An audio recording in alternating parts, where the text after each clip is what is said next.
Welcome to the Ducks Unlimited podcast, the only podcast about all things waterfowl. From hunting insights to science-based discussions about ducks, geese, and issues affecting waterfowl and wetlands conservation in North America, we bring the resource to you. The DU Podcast with your host, Dr. Mike Brasher. In the past, we have had several episodes where we've talked about waterfowl conservation issues and population status updates from Texas.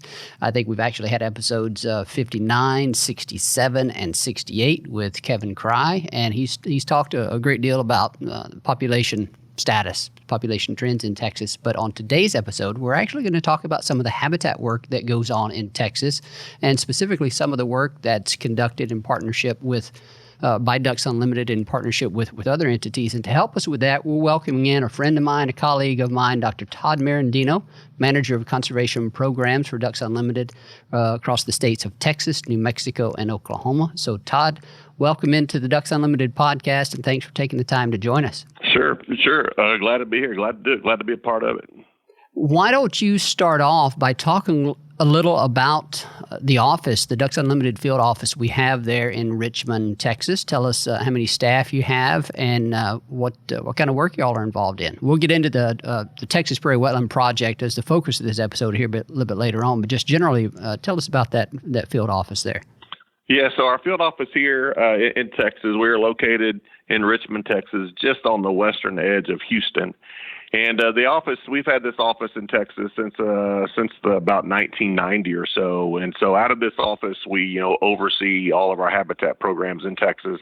Most of that work is on the Texas Gulf Coast. And we have, in addition to myself, we have two biologists. One of our biologists, Taylor Absher, he handles our Texas Prairie Wetlands Project, which is our private landowner program. And then Kevin Harkey, he oversees the work with all of our public land partners, groups like the Fish and Wildlife Service, Texas Parks and Wildlife, and some of the other conservation NGOs. In addition to that, we have a staff of engineers. We have a regional engineer and an engineer in training, and then two engineer techs that oversee all of our construction type projects on the coast and also on private lands. And you yourself are a native Texan, right? Yeah, I'm certainly a native Texan. I was born just outside of Beaumont, Texas. And save and except a 3 or 4 year stint when I was doing my graduate work up in Canada, I've spent pretty much all my life here on Texas, and most of that on the Texas coast. So 3 years was enough of the cold weather for you? You got back south as quick as you could? I actually really enjoyed it up there. I certainly enjoyed the fall, doing waterfowl hunting there, and I certainly didn't miss the hot, humid summers here. But it's certainly nice to get back home. I love saltwater fishing, so I'm really close to what I love. Well, that's a good place for it. And I know you worked for Texas Parks and Wildlife for a number of years before you came to Ducks Unlimited. I was in Lafayette, Louisiana, working for the Gulf Coast Joint Venture for about 13, 14 years, and we worked together throughout that time. And so this topic that we're going to discuss here is something that I know a fair bit about because you and I worked on this together along with other partners for each of the 13 years that I was there. And so I actually, and I know a lot of DU employees and biologists, everyone that works on this project, take a lot of pride in it, and it's the Texas Prairie Wetlands Project. And I think it's fair to say that for many respects, it's a flagship program for wetlands conservation, private land wetlands conservation in Texas. And so that's what we want to talk about today. I know it was in the news a fair bit last year in 2019, and we're going to get to that piece a little later on. But, Ducks Unlimited does have a number of these private land programs across the U.S., and so this is just one of those examples. Through time, we'll jump around and bring on other guests to discuss those specific projects in other regions. But today, it's the day for the Texas Prairie Wetlands Project. So let's start out, if you could, Todd, by introducing this program. What is it, and when did it get started, and what are the overall objectives of it? Yeah, so the Texas Prairie Wetland Program, I would certainly argue, it'll be interesting to hear what your other guests have to say in their episodes, but I would certainly argue that it is one of the longest running, most successful private land conservation projects, at least in the U.S. It's got a mix of state and federal partners, and obviously it's got Ducks Unlimited leading it, and then it relies obviously on private landowners where Ducks Unlimited does projects on their properties. But the Texas Prairie Wetland Program itself, it really kind of formed or came out of some really heavy drought conditions on the Texas coast back in the late 80s and the early 1990s. And that was back when Texas was, wintering close to 1 million snow geese, and there were cholera outbreaks every winter. And it was during one of those bad episodes that the thought was, we need a private landowner program to help put water on the landscape across the whole coastal landscape to really spread birds out. And that's really where it got its start back in the early 1990s. And obviously, like most programs, it kind of bounced along slowly at first, and it has certainly ramped up over those years. And in the nearly 30 years of that project, of around 1,700 individual projects totaling about 85,000 acres.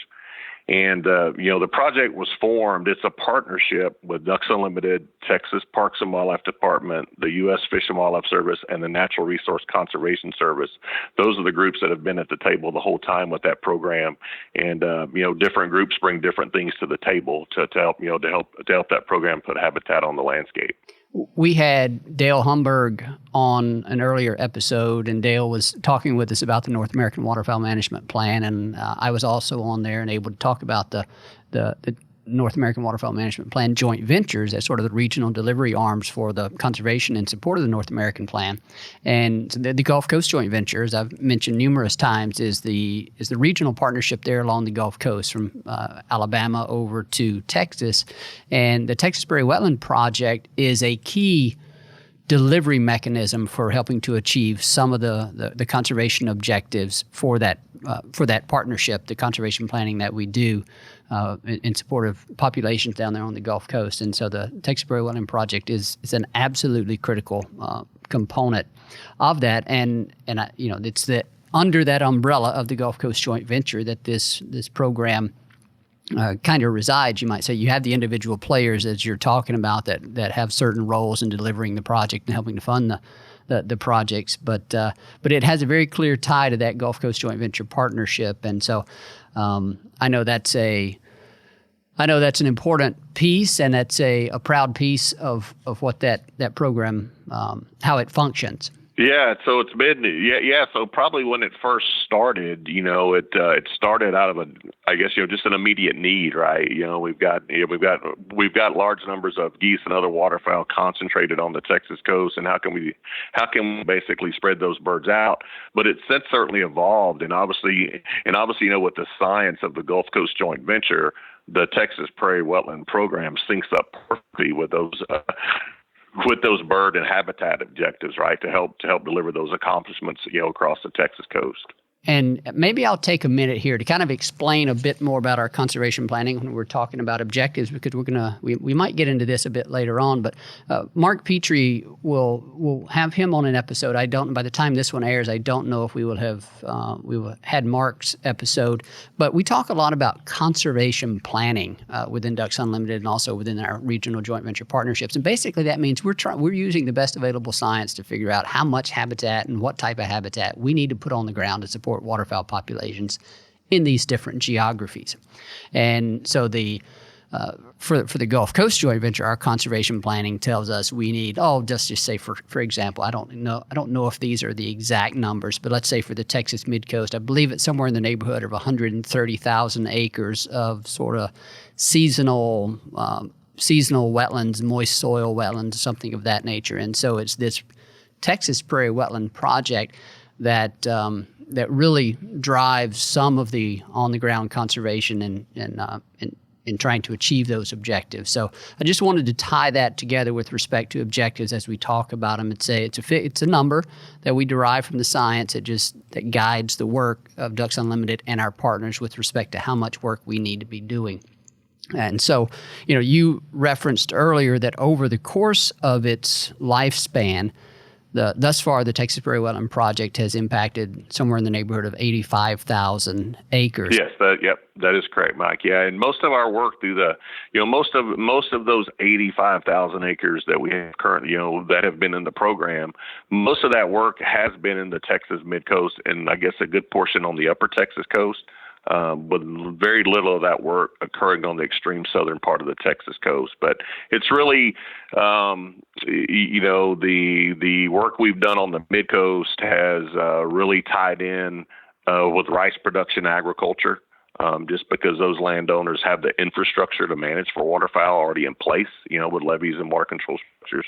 And so this program has meshed heavily with that in the rice production counties in Texas. You're beginning to touch on one of the other questions that I had for you. So when we look in this Texas Mid-Coast, which goes from Corpus Christi north to Houston, that's an area that is probably has seen some of the greatest rates of wetland loss when you think about how development and even historical conversion of some of those prairie wetlands has influenced that landscape. And so, right now we're seeing a loss of rice agriculture across that region as a result of the westward expansion of Houston.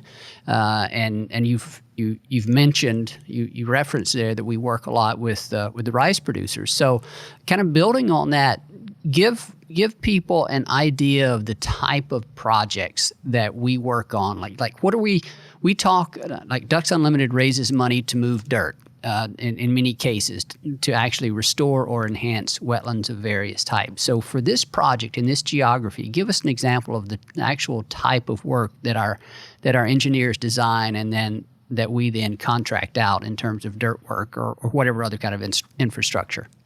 Yeah, so a prairie wetland project will typically get its start from a landowner that will call our office, who has found out about our program and is interested in restoring or enhancing wetlands on their property. And they could be a rice producer, or they could just be, just a landowner in general, right? That has land on the Texas coast, and they're interested in improving the wetland habitat on their property. So from there, Taylor Absher, he's our regional biologist. He will go out and basically ride around and kick the dirt with a landowner. They'll spend a couple hours in a truck or usually ride around the property. Basically picking the landowner's brain of what they want to try to develop on that property and kind of taking a lay of the land to see, where would be good places on that property for a wetland project.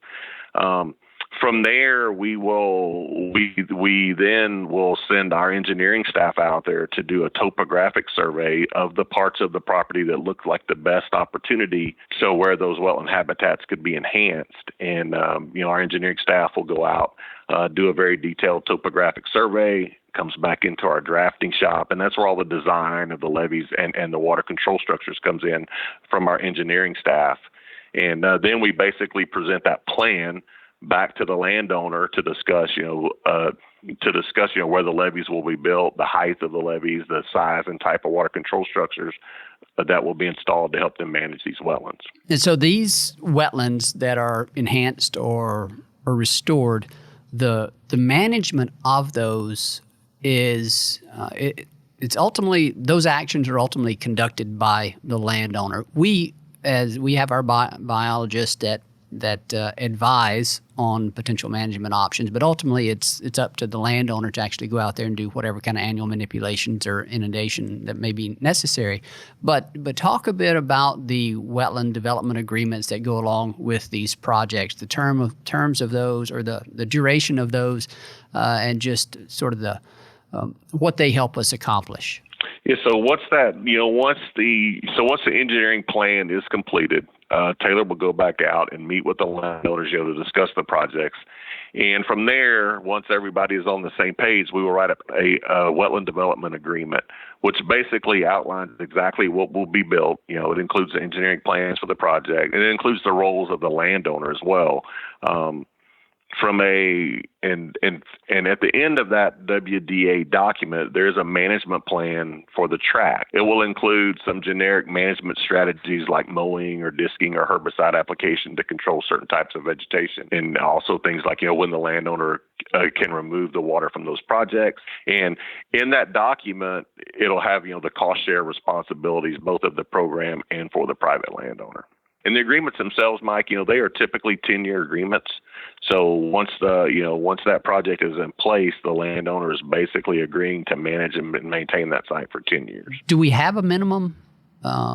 Do we have a minimum cost share or private landowner contribution? So the thing, obviously, with say a 30-year program, right, private landowner program that is really reliant on private landowners, right? They have the private land where these projects are being delivered, and so really as a as a consequence of a lot of factors, funding requirements, landowner needs, habitat delivery objectives, the program has really evolved a lot over those 30 years. Currently, the program is paying up to $300 an acre for those activities. Again, typically it'd be levee construction and water control structure installation. So the program pays the first $300 of those costs, and then the landowner picks up anything over that. And those costs can be anywhere from basically zero, right, if it's a relatively inexpensive project, or they could be a couple $100 an acre on the landowner as well, depending on the size and type of the project. In the past, we've been able to utilize that landowner investment as a match in our in a NAWCA grant application. We don't do that anymore just because the accounting of it's a little bit cumbersome for that, but we have used it for that previously to go get additional dollars, right, to keep doing additional work as well. I want to follow up on that because NAWCA, as you referenced it there, is the North American Wetlands Conservation Act, and most all of our members should have received at least once or twice or a dozen times a call to action notice about contacting their legislators to seek their support for NAWCA, that North American Wetlands Conservation Act, a key funding mechanism for wetlands conservation across North America. There's actually some of that funding that goes to Canada and some that goes to Mexico also, but the majority of it is expended in the U.S. And Ducks Unlimited applies for those grants. It's a competitive grant program, and some of the programs that proposals that we submit are in helping to fund the Texas Prairie Wetlands Project. So for anyone that's ever received one of those calls to action, just here's your opportunity to link those calls to action to the funding and then the conservation program that actually gets delivered on the ground and where it gets delivered. And in your case, Todd, one of the guys that helps deliver that. So just trying to connect a few dots here and help people see the full picture. Let's shift now to talk about the accomplishments. You have, and I think maybe I referenced it too, over the life of this program, we've seen somewhere in the neighborhood of 85,000 acres that have been influenced, enhanced, or restored as a result of this program. And here I'll offer some data that I'm familiar with from the Gulf Coast Joint Venture with respect to the significance of the contributions of this program to waterfowl habitat on the Texas coast. For the past decade or so, the Gulf Coast Joint Venture staff have been using satellite-based imagery to quantify how much waterfowl habitat is available on the landscape, along the Gulf Coast landscape, during every fall and winter period. So we use all these fancy water extraction methods, and they're done by our GIS and remote sensing analyst. But basically, we can see how much waterfowl habitat is out there. And then we know where these Texas Prairie Wetland projects are because we have we know the properties on which they are and the sites on which they are delivered. So we can then figure out what percentage of that total waterfowl habitat during a given year is provided by the Texas Prairie Wetland Project sites. And it's actually pretty remarkable in some years. And I know I've seen some statistics that you've used, and they've come out of this Gulf Coast Joint Venture work, where on average, if you look across the Texas Mid-Coast and what we call the Texas Chenier Plain, which is basically that portion of Texas from Houston eastward to the Louisiana state line, on average, Texas Prairie Wetland Project sites account for about 15% of the waterfowl habitat in that landscape, and up to 23% of the waterfowl habitat, depending on the year. So basically, the program that Ducks Unlimited and Partners is delivering can, in some years, account for a quarter of the waterfowl habitat across that geography. That's pretty impressive. Yeah, there's been a lot of blood, sweat, and tears and all that, for sure, over 30 years. And it's even more pronounced like in a drought year, right? That's when the program really stands out, when we get in these drought years, kind of like we had last fall. And, that's when these private land sites that are managed for waterfowl really those things really provide critical habitat. And it's not just for waterfowl, right? You think of all the other water birds, shore birds, all those kind of birds that are moving through this coastal landscape during their spring and fall migration. These sites are really, provide some really critical habitat.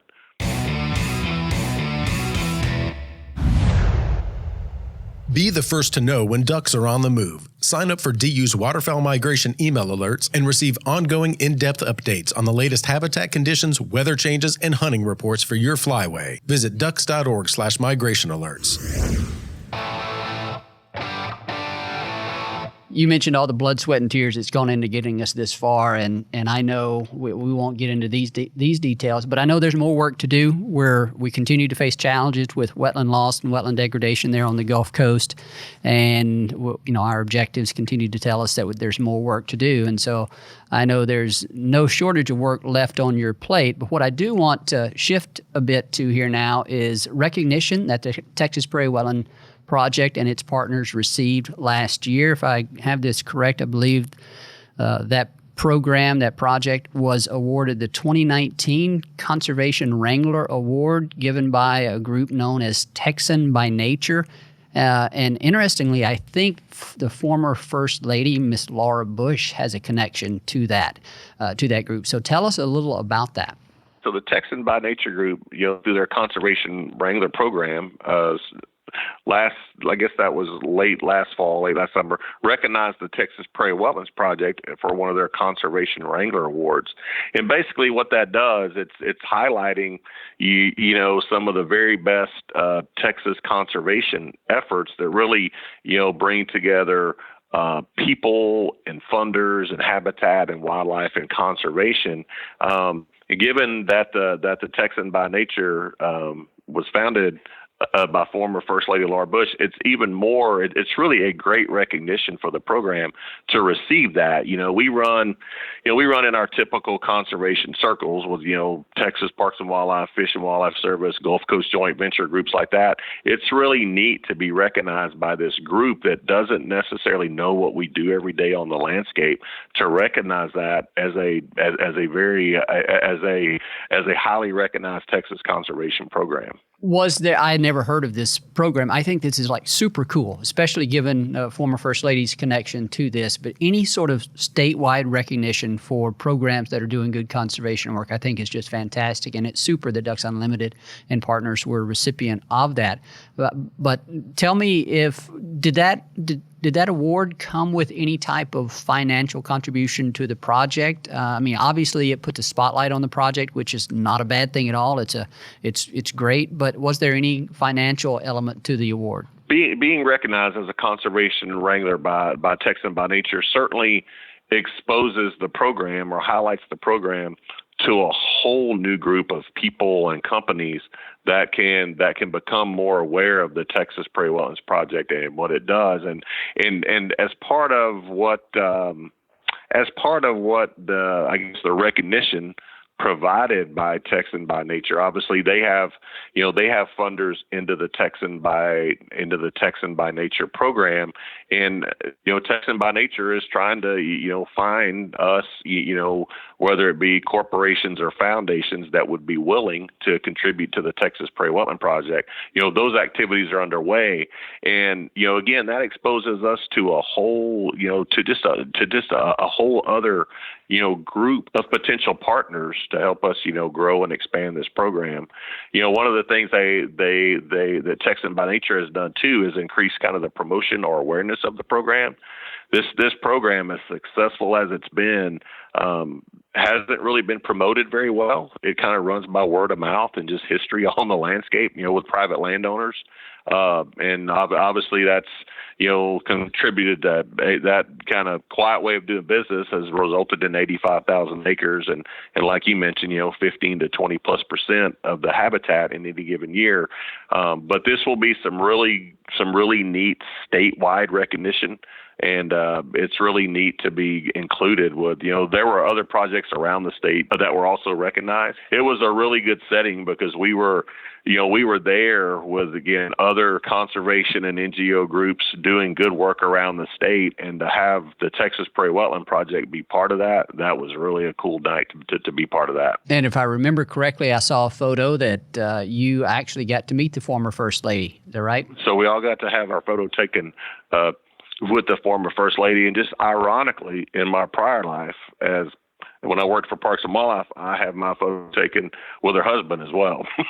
When he was the governor running for president at the time, but I have my photograph with him as well. Yeah, I think I might have seen that photo in your office or something. I've seen a photo with somebody had with W, and I wasn't sure if that was you. And so that's pretty cool. Now, was he? It is pretty cool, yeah. Did he happen to be around for that? I did not see him. The whole day or evening, I guess, at anything like that. So, and Miss Laura Bush, she is really, obviously, I certainly got to meet her, but just to hear her speak, the kind of, just the passion she has for Texas and conservation and natural resources.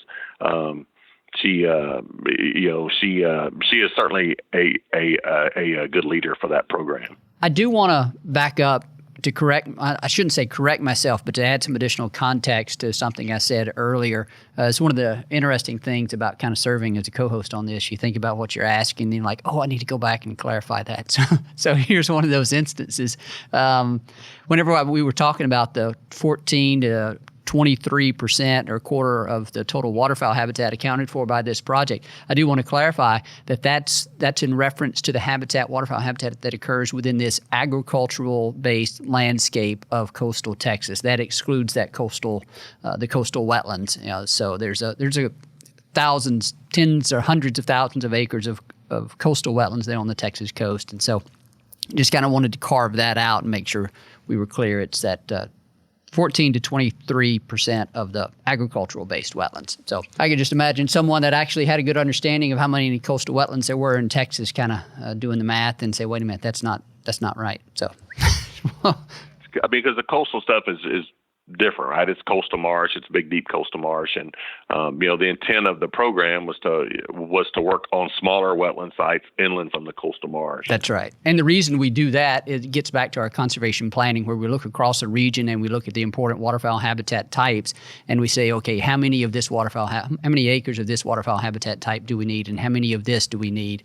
So we have those numbers kind of broken out by waterfowl habitat type on the Gulf Coast, and so that's kind of how we can partition it out. And that's the type of information that guides DU's programs, that guides our investments in waterfowl restoration projects and priorities. And so we'll connect that in greater detail on some future episode. There's a lot of stuff that we can talk about there, but just trying to piece this together here. Yeah, and so, right, and for the program, as it's grown and changed and evolved, it's been around 30 years, right? And there's been, there's probably been 5 or 6, Ducks Limited regional biologists that have had their hands in the program at any given time, and most of them have gone on to other careers within Ducks Unlimited. But, at the same time that the programs evolve, the different contributors to the program have changed as well. Again, it started out with the Texas Parks and Wildlife and the Fish and Wildlife and the NRCS, and since then we've got a really good partnership with the Futch Foundation out of Galveston. They've been a long-term contributor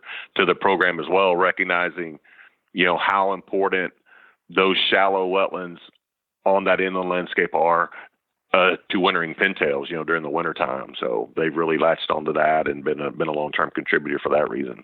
And that's a good point to draw out there, Todd, is that there are literally hundreds of partners that have contributed to the Texas Prairie Wetland Project and its success over the past 30 years. I think I saw on a website that some 686 landowners have participated in this project, and dozens, if not hundreds, of conservation organizations or other entities of foundations that you've mentioned. And so it is a true partnership-based program, and that's just something, the importance of that can't be overstated. And so just want to give a shout out to all those partners that have been a part of this. Yeah, it truly is. I mean, again, I don't know. I'm not well versed in all the different programs around the country, whether they're DU programs or others. But I would certainly argue that this program is one of the longest running, most diverse partnerships. I mean, you're mixing private landowners with federal entities, with an NGO, right? I mean, what could go wrong with all of that, right? And it's been this huge success story over 30 years. And, it's just been, to me, it's got to be one of the flagship programs around the country. So, Todd, I have one final question for you here. I know the Texas Prairie Wetland Project was originally conceived as to help provide waterfowl habitat for the birds during the fall and winter, because that's what the Gulf Coast is most well known for. But I also know that it supports the wetlands of that region, support mottle ducks and a few other species of waterfowl that may breed there. But with respect to mottle ducks, given their priority status there, is there any additional attention being directed to that species with respect to the type of projects that you're trying to target through this program? Yeah, there has been, Mike, in the last probably 2 or 3 years. Again, the program is historically focused, on providing habitat for those migratory birds on the Texas landscape during the wintertime. Obviously, we have resident mottle duck species here, which don't migrate, right? Those birds are here. Those birds are here for the entirety of their life cycle. And what we've done, we haven't really split the program into 2 components, but we kind of have 2 different mechanisms for putting projects on the ground. One is our traditional, working with private landowners to do wintering waterfowl habitat. But then we also have a subset of funding that is really geared towards putting projects on the ground, again, with private landowners, but that hold water later into the spring for nesting and brooding mottle ducks. And we've also incorporated some grassland components into that as well for nesting cover. It hasn't been a big component of our delivery yet, but we have those 2 different kind of funding streams, if you will, to put those different types of projects on the ground. And obviously mottle ducks are a pretty high priority species of concern. And we've been able to carve off some funding that would really put projects on the landscape that would, in addition to benefiting wintering waterfowl, they would provide habitat longer into the spring and summer for breeding and brood-rearing mottle ducks. I knew that was another unique aspect of the Texas Prairie Wetland Project, that it provided habitat for both waterfowl during winter as well as breeding, and the management strategies that you put in place, and maybe even the type of wetlands that you're enhancing or restoring to satisfy the needs during winter versus summer aren't necessarily 100% compatible all the time. So you have to do some thinking. You have to find the right situation to deliver that habitat during the wetlands in a way that provides that habitat for mottle ducks during the breeding season. And I know that's something that we worked on while I was there. We thought a lot about that and struggled a bit to get that going. And so I'm happy to hear that that's still underway, and just wanted to make sure we gave a bit of airtime to that, and certainly look forward to the continued contributions to that species, because as you mentioned, it is a high priority and it needs a lot of assistance right now. Obviously, the ongoing land fragmentation in our state, heavily, lots of development in and around Houston and in the rice prairies. We've lost a lot of those seasonal shallow basins, and so working with landowners to either recreate some of those features or build some levees that can hold water longer into the spring and summer is certainly crucial to those birds. And again, it has to mesh with what the landowner wants to do on their property as well. So it's a little bit of a balancing act. It's certainly different than our standard prairie wetland delivery. And, but it's, we certainly have landowners interested in it. Seems like most landowners are conservation minded, right? If you can educate them and show them some different programs that are available to help them better manage their property for wildlife, it seems like most landowners are certainly interested in trying to accomplish that. Well, that's good to hear that. Dr. Todd, that's going to wrap it up for us. We appreciate you spending your time with us and sharing the information about this really important project, this really exciting project. It has a special place in my heart, you might say, because I was just fortunate to be associated with it and the partners around it for 13 years, and I was happy to catch up with you and talk a little bit about it. And so reminisce, you might say. So thanks again for taking the time to join us, and we hope to catch up with you again in the future. Sounds good, Mike. I enjoyed it as well. You guys reach out anytime. All right. Thank you, Todd. Special thanks to our guest on today's show, a good friend and colleague, Dr. Todd Merendino. We appreciate him jumping on the phone and talking with us about the Texas Prairie Wetland Project and all they've been able to accomplish through it. We also thank our producer here, Clay Baird, for the great work that he does. We call him the Digital Warrior for all of his editing work. We also thank you, the listeners, for your time and spending it with us. And as always, we thank you for your support, passion, and commitment of wetlands and waterfowl conservation.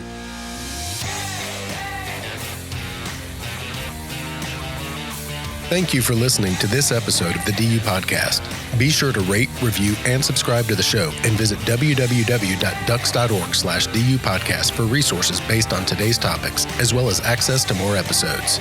Opinions expressed by guests do not necessarily reflect those of Ducks Unlimited. Until next time, stay tuned to the Ducks.